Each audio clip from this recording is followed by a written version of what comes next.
이재명 대통령 관련 소식 볼 텐데 이제 앞서 보신 것처럼 부동산에 대해서 아주 강력한 의지를 내비치고 있습니다. 부동산 공화국 해체 넘지 못할 벽이 아니다. 이런 얘기도 계속적으로 하고 있습니다. 한번 들어보겠습니다. 한때 불가능해 보였던 자본시장의 정상화가 현실이 되고 있는 것처럼 망국적인 부동산 공화국을 해체하는 것 역시도 결코 넘지 못할 벽은 아닙니다. 실제로 서울 지역에서 상당폭의 집값 하락이 나타나고 있습니다. 또 주택 매물은 눈에 띄게 증가하고 있습니다. 비정상인 부동산 시장을 정상화하고 국민 삶의 실질적 개선을 위한 모두의 경제로 확실하게 나아가야겠습니다. 앞서 속보로도 보셨지만은 자신의 집까지 아파트까지 오늘 매물로 내놓은 상황입니다. 아주 강력한 의지를 내비치고 있는데 실제 집값 가격 등락률을 보면은 강남 3구라고 하죠. 강남구, 송파구, 서초구가 마이너스였고 용산구까지도 마이너스로 돌아섰습니다. 이게 꽤 오랜만에 돌아선 상황이라고 하는데 글쎄요. 이게 아까 김조대 여기서요. 그러니까 지금 실질적으로 세제라든가 뭐 보유세라든가 아무것도 안 나온 상황에서 하락이 됐단 말이에요. 더 나올 가능성도 있다는 거예요. 아니 저는 앞으로 부동산 가격이 많이 하락할 것으로 보입니다. 네. 지금 대통령은 먼저 어떤 행동을 취하기 전에 시장 참여자들에게 충분한 시간을 주고 네. 공론화를 해서 국민들을 설득해서 이러한 부동산 이재명포 부동산 정책을 추진하기 전에 그 전 단계거든요. 추진하기 전 단계다. 그렇죠. 그러니까 만약에 이재명 대통령이 이러한 공론화 과정 없이 이런 정책 또 어떤 증세라든지 여러 가지 실행을 했을 경우 시장 참여자로부터 굉장히 큰 반발을 바로 직자적으로 얻을 수가 있었을 겁니다. 그런데 그 액션을 하기 전에 일단 이재명표 부동산 정책은 이런 것이고 부동산을 가지고 있어도 앞으로는 돈을 벌기가 쉽지 않다. 매각을 하고 주식이든 다른 투자처로 대체하는 게 자산 투자에 있어서 더 효율적이고 가성비가 높다. 이걸 먼저 얘기해 주는 거예요. 그럼 국민들 입장에서 부동산이 여태까지 불패신화였는데 앞으로 그러면 이재명 대통령 임기 동안 부동산 시세 차익이나 또 그 밖에 보유세에 대한 부담이 있을 수 있다는 시그널을 받았기 때문에 부동산 가격이 안정되면서 뭔가 하락 기조를 만들 수 있는 그런 토대를 마련했다. 저는 이 부분 관련해서 대통령이 그전 정권과는 좀 다른 모습을 보여줬다고 생각해요. 그전에는 사실은 대통령보다는 공직자들이 실제로 세제나 다른 규제를 실행하면서 신호를 줬다면 그렇죠. 이번에는 그 반대로 대통령이 이 정책에 대해서 시그널을 보여준 이후에 시장 참여자들이 충분히 대비할 시간을 줬다. 이런 것에 대해서 물론 부동산을 투자한 사람들은 불만일 수 있어요. 그런데 이 망국적인 부동산 폭등으로 피해를 보는 국민들도 분명히 있는 거 아니겠습니까? 그 국민들은 정부를 더 믿고 결집하면서 지지율이 올라가면서 그 힘을 바탕으로 부동산 개혁을 추진하는 동력이 되고 있다. 저는 그렇게 봅니다. 알겠습니다. 집값뿐만 아니라 이재명 대통령이 아주 소소한 것들도 얘기를 하고 있는데 어제는 촉법 소년도 언급을 했습니다. 어떻게 얘기를 했는지 한번 들어보겠습니다. 중학교 1학년도 그러면 촉법소년이 되는 거 아닌가요? 그러니까 13세가 되면 중학생부터 형사처벌의 대상이 될 수 있습니다. 이건 결단의 문제 같은데 근데 제가 보기에는 압도적 다수의 국민들이 한 살은 최소한 낮춰야 되지 않냐 이런 의견이 있는 것 같아요. 그죠? 그렇습니다. 그러면 성평등 가족부에서 좀 주관을 해가지고 공론화를 한번 해보세요. 네. 중요한 사회적 현안이니까. 네. 촉법 소년의 연령을 하향하는 문제인데 이거는 가능하다고 보세요? 저는 가능할 거라고 봐요. 왜냐하면 이게 이재명 대통령도 말씀하셨지만 이게 많은 국민들이 사실은 느끼고 있는 문제예요. 왜냐하면 그렇죠. 요즘에 보면은 촉법 소년들이 이제 뭐 파출소라든가 비행을 저지르는 거 보면은 성인 뺨쳐요. 그런데 촉법 소년이기 때문에 경찰이 진압을 못해. 왜냐? 뭐 삼단봉이라든가 그다음에 뭐 테이저건 쏘잖아요. 사실 부리는 행패는 성인에 준하는데 나중에 결과는 어떻게 되냐면 어떻게 네가 촉법 소년을 그렇게 과잉 진압할 수가 있냐. 그다음에 또 하나는 그다음에 이 촉법 소년들이 그래요.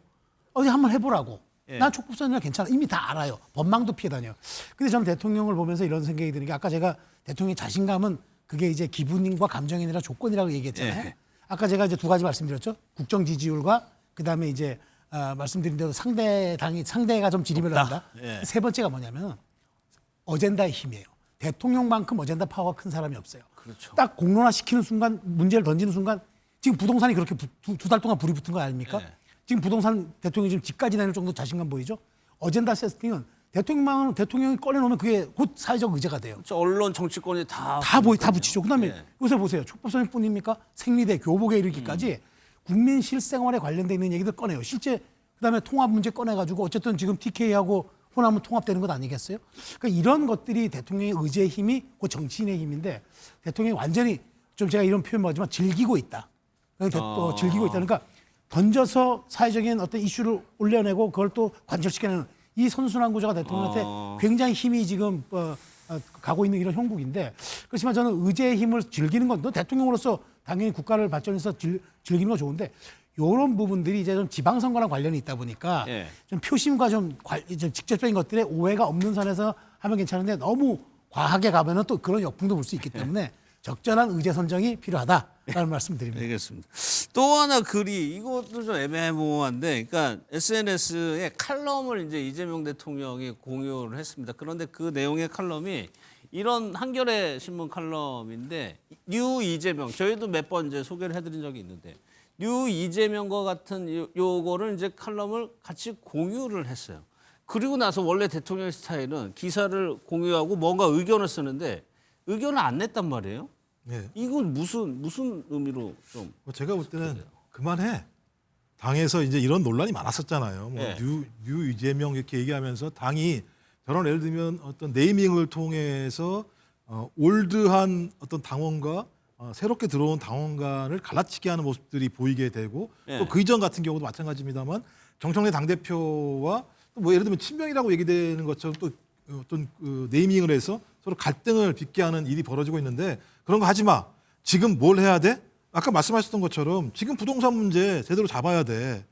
이게 왜 중요하냐면요. 지금 다 하나 교복값, 생리대값 이런 게 뭐냐면 광범위한 대중들에게 직접적인 효과를 보는 정책들을 지금 시행을 하고 있는 거예요. 네. 생리대 같은 경우는 990원짜리가 나오고 있는 상황입니다. 교복 같은 경우는 40만 원, 60만 원이 드는데 뉴스 나오는 거 보면 3년 동안 정장 교복 한 번 입어봤다고 하는 얘기가 나와요. 밀가루값 내리니까 특정 브랜드가 빵값 내리겠다는 얘기가 나오는 상황입니다. 네. 즉각적인 효과를 볼 수 있는 정책들을 어떻게 해야 되느냐? 소위 정부와 민주당이 이런 문제에 집중적으로 서로 그러니까 서로 뭉쳐서 이 문제를 앞으로 밀고 나가야 되는데 네. 저런데 발목 잡히면 안 돼. 뭐 뉴이재명 이런 게 뭐가 중요해 지금 상황에서 더 많은 다수 유권자를 만들어서 우리가 더 폭넓은 지지를 받게 되면 민주당이 앞으로 많은 선거에서도 승리할 수 있을 뿐만 아니라 예. 지속적으로 소위 민주당의 세력들을 넓힐 수 있는 거 아니야? 예. 더 넓어진 민주당이 있다고 한다면 거기에 뉴 이재명이 있건 올드 유재명이 있건 이게 무슨 상관이 있어? 라고 하는 메시지 이제 단합해서 그런 부분으로 가자. 그렇게 네. 되면 저희 민주당 시대가 열릴 수 있다라고 하는 이런 내용들인데 그 내용들을 굳이 적지 않고 기사를 링크함으로써 다목적인 네. 메시지를 던지는 거라고 저는 생각이 들어요. 김주호 대변인은 어떻게 아니 해석하셨어요? 그러니까 자동차 경주는 F1 그랑프리에서 해야 스포츠가 되는 것이지 일반 도로에서 몰고 다니면 그게 폭주족 아니겠습니까? 지금은 우리가 6.3 지방선거를 앞두고 지지층이 원팀으로 우리 광역단체장, 기초단체장, 시의원, 도의원을 한 명이라도 더 당선시키기 위해서 결집하고 단합해야 되는데 네. 그냥 지금 뭐 전당대회 하는 것도 아닌데 왜 지금 전당대회 뭐 남들이 보기에 권력 투쟁 양상에 그런 막 지지자들끼리 할 말 못할 말 온갖 정말 이런 얘기를 하냐. 네, 네. 그럼 결국 분열하는 정치 세력에게 표를 주는 유권자는 없습니다. 국민의힘 저렇게 제명하고 징계 난동하니까 지지층이 결집됩니까? 그것에 대해서 수학 시간에는 수학 공부하고 지금은 네. 원팀으로 지방선거에 임해서 국민의힘을 압도해야 된다. 그 이후에 네. 전당대회 기간 중에 치열하게 노선투쟁해서 당대표 그때 뽑으면 되는 것이지. 지금 그 시기도 아닌데 왜 지지자들끼리 저렇게 분쟁을 겪고 있나 이러한 시그널을 대통령이 좀 보내는 게 아닌가 제 생각입니다. 최종 평론가 생도 한번 들어볼게요. 네. 저는 대통령이 지금 아까 제가 3대 요소 말씀드렸잖아요. 이제 확실하게 얘기하는 거는 이제 당에서 친청이냐 뭐 친명이냐 이걸 떠나서 중도가 유입됐다. 그 얘기를 하고 싶은 거예요. 뉴 이재명이라는 사람들은 이재명 당에 상관없이 이재명 대통령의 정책이나 실용주의가 좋아서 들어온 사람들이에요. 제가 보기에 뉴 이재명은 사실상 과거에는 스윙 보트였을 거예요. 그러니까 보수도 찍었다가 진보도 찍었다가 하는 사람이었는데 이제는 완벽하게 이재명의 그 지지 그룹으로 들어왔다. 그 얘기를 하고 싶은 거니까 정말 이제는 좀 그런 거하고 당에서 싸우지 마. 친명 친청 싸우지 마라. 뉴 이재명이라는 이재명이다? 새로운 레버리지가 있다. 그리고 나는 이 지지 기반이 있기 때문에 그냥 보고 간다. 그 얘기를 하고 싶었던 거예요. 그러니까 이걸 보고 가장 좀 뜨끔할 사람은 김어준 씨하고 정청래 대표 두 사람일 것이다.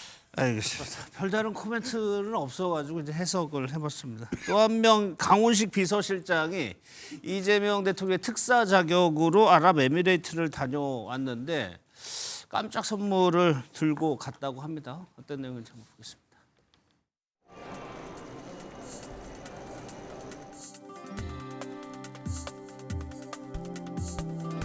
양국은 방산 분야에서 350억 달러, 투자 협력 분야에서 300억 달러를 합쳐 650억 달러 이상의 사업을 함께 추진하기로 하였습니다.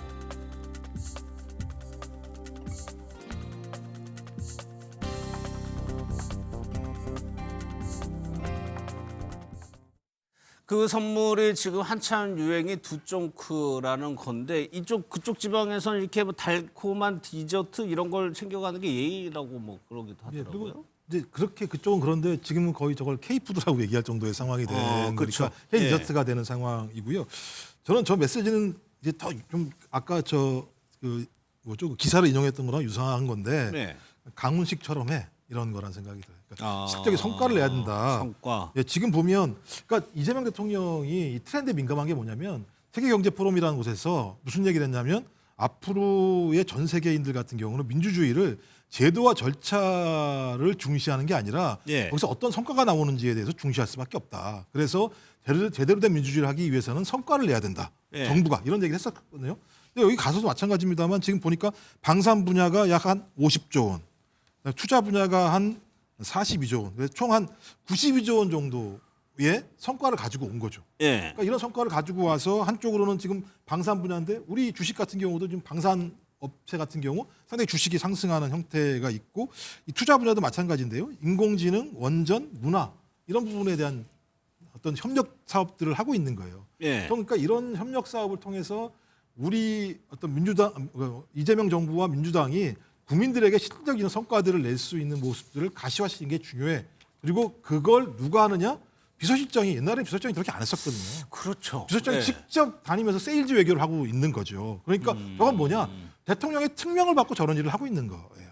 그러니까 이재명 정부는 저런 일을 하는 거야. 저런 걸 통해서 실질적인 어떤 결과물을 내놓는 거야. 그 결과물을 가지고 국민들에게 우리 정부를 지지해달라고 얘기해야 되는 거야. 예. 라고 하는 측면들을 보여줬기 때문에 저는 상당히 의미 있는 어떤 예. 모습이라는 생각이 들고 앞으로도 마찬가지입니다만 좀 세일즈를 통해서 국민들에게 실질적인 효과를 낼 수 있는 정부, 예.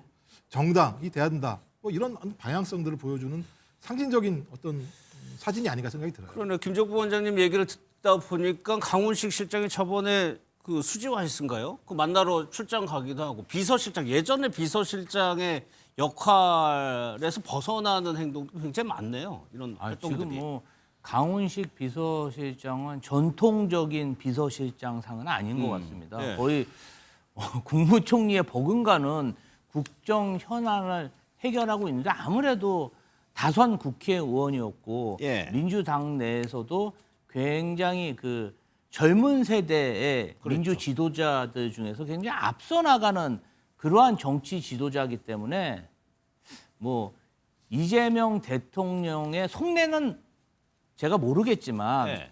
당내에서 평가하고 이렇게 생각하는 부분은 이재명 대통령이 김민석 총리, 강훈식 비서실장 그리고 전재수 전 해양수산부 장관, 네. 당에서는 뭐 정청래 당대표 이런 분들을 굉장히 잘 우리 민주당의 정치 지도자로서 성장할 수 있게 지원하고 뭔가 후원하고 예. 그리고 돋보일 수 있는 일할 수 있는 기회를 주고 있는 게 아닌가. 예. 그런 저 사실은 뭐 저 엄청난 기회거든요.